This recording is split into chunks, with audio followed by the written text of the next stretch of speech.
Hey, what is up, guys? It is Shootout 407. Today we are playing some Call of Duty Advanced Warfare. This is going to be one of those sports talks. There's a lot been happening in the NFL between the suspension of Tom Brady and the off season.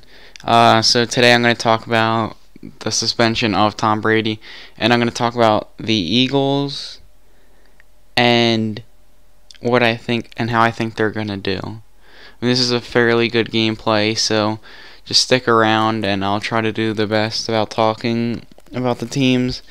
But yeah, I got like 32 kills, but let's not talk about that. Let's talk about sports, since that's what I'm going to be talking about anyway. So Tom Brady recently just lost his 4-game suspension ruled by the judge. He officially ruled it, so he doesn't have to sit any games, not one, none, which I thought he should have sat at least 2. I mean, they've been caught cheating twice. The first time, or at least twice. I don't know if there was any more. I haven't heard about it.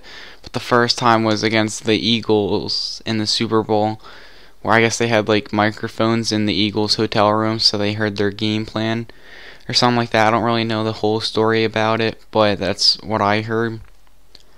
But Tom Brady, I feel like he definitely should have gotten at least 2 games, just because it's happened multiple times. If it's like a first-time offense, alright, give him a slap on the wrist and call it a day. But it's not like it's been the first time for the Patriots or Tom Brady and Bill Belichick. But I mean, like the MLB, you look at Pete Rose got caught once for gambling on games, but Tom Brady gets caught twice for cheating, and he only gets gets no suspension from it. But Pete Rose gets banned from the MLB, but that's a different story. That's just kind of like a comparison. But I don't know why they took off the whole suspension thing. I think he definitely deserved something. But for the Eagles, they had a pretty good preseason. I know you can't really look at preseason because it's all a lot of backups. Teams are looking at who they should cut and who they should keep. But the Eagles had a fairly good preseason. They went 3-1. They're tied for their division in the NFC East. They're tied with the Washington Redskins with a 3-1 record, and then the Giants were in third with a 2-2 record, and Dallas was in last with a 1-3 record, which isn't too good, but it's still preseason. They're still trying to get all the kinks out of trying to get the gears grinding for the season. But Minnesota had the best record in the NFL for preseason, but that's because they played the whatever it is, Hall of Fame game against Pittsburgh Steelers, but they went 4-1. The worst division was the NFC West. Every team was 2-2 except for the Rams, who went 0-4. But for the Eagles, I think they're gonna have a pretty good year. I'm gonna say 10-6, maybe 11-5, just because they added a lot of major guys to the roster, like Byron Maxwell, Kenjon Barner. He was a good kick returner. He had 2 kick returns or punt returns. I don't really know which, but they added Ryan Matthews as a secondary back, and they added a big name in DeMarco Murray. So that's a really good pickup for them after trading LaShawn McCoy for Kiko Alonso, which at first all of Philly was really confused about that, but they ended up getting DeMarco Murray back. Like, not back, but like they signed him because DeMarco was not happy with Dallas. But good thing they did, because the Eagles needed a running back. I don't really like Ryan Matthews too much. I don't think he's going to have an amazing year, but I think he can have potential. Kenjon Barner, I don't think he's going to see too much time in the running back position. He's going to be more special teams. And I hope they utilize Darren Sproles a little bit more, because I think he has a lot of good potential.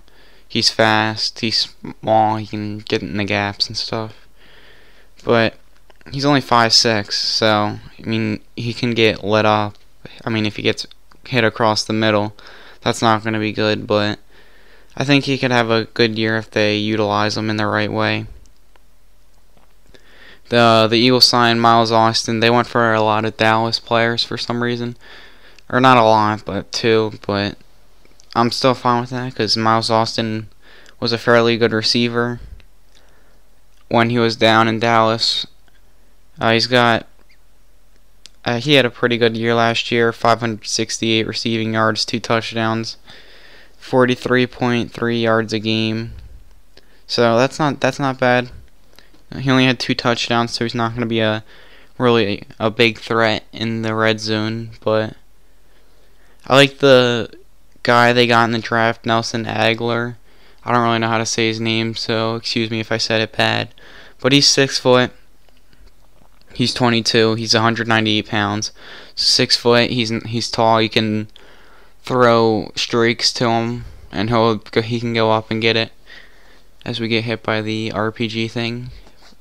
But yeah, he's tall. He can hit streaks or slants, and you can just lob it up to him if you need it in the end zone. So I think he could be a threat in the end zone if we need him to. But in his 3 preseason games that he played against Green Bay, he had 11 yards, 2 receptions. Against Baltimore, he had 4 receptions, 49 yards. And against Indianapolis, he had 3 receptions, 57 yards, and a touchdown. So those are some pretty good stats for 3 games, considering he's just getting started in the NFL. Jordan Matthews, I think, could have another good year. Last year, he had 10 games started, 872 reception yards, and 8 touchdowns. So he's going to be another threat in the end zone. And all the receivers in Philadelphia are young. Nelson Aguilar is like 22, and Jordan Matthews is 23.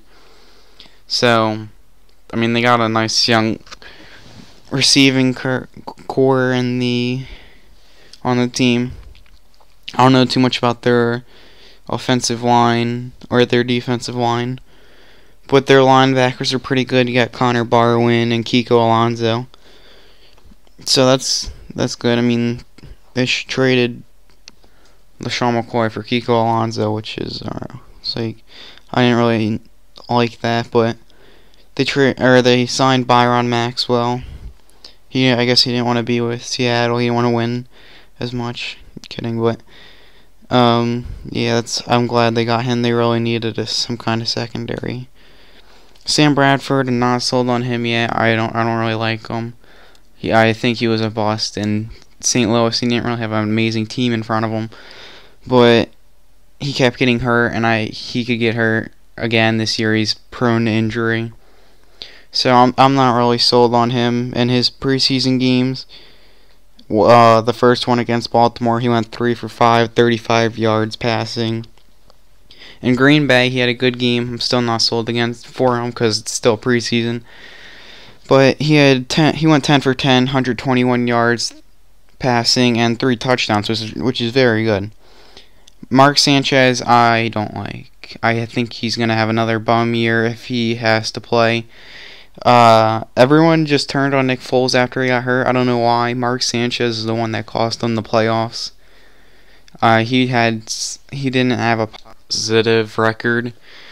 Yeah, so I really don't trust Mark Sanchez as the second string quarterback. Everyone says he's like the best backup in the league, which I'm not sold on. I think the guy in New Orleans, I think it's like Grayson or something. I think he could have I think he'll be pretty good eventually. I mean, he's got Drew Brees to mentor, or maybe whoever, like, you got Tom Brady, whoever's in New England. But yeah, I'm not a fan of Mark Sanchez. And then Tim Tebow had a really good preseason, I feel. I mean, he took the 3rd string from Matt Barkley. Matt Barkley just didn't get it done. I think the thing that really won the third string job from Matt Barkley was the last game against the Jets. He went like 11 and 17 for like 156 passing yards and 2 touchdowns, which is a very good game. Even though it is preseason, it's still a good game. But that's the end of the video. I just want to thank you guys for watching. Hit the subscribe button if you enjoyed the content. We had 32 kills, but I want to thank you guys for watching, and I will see you guys next time.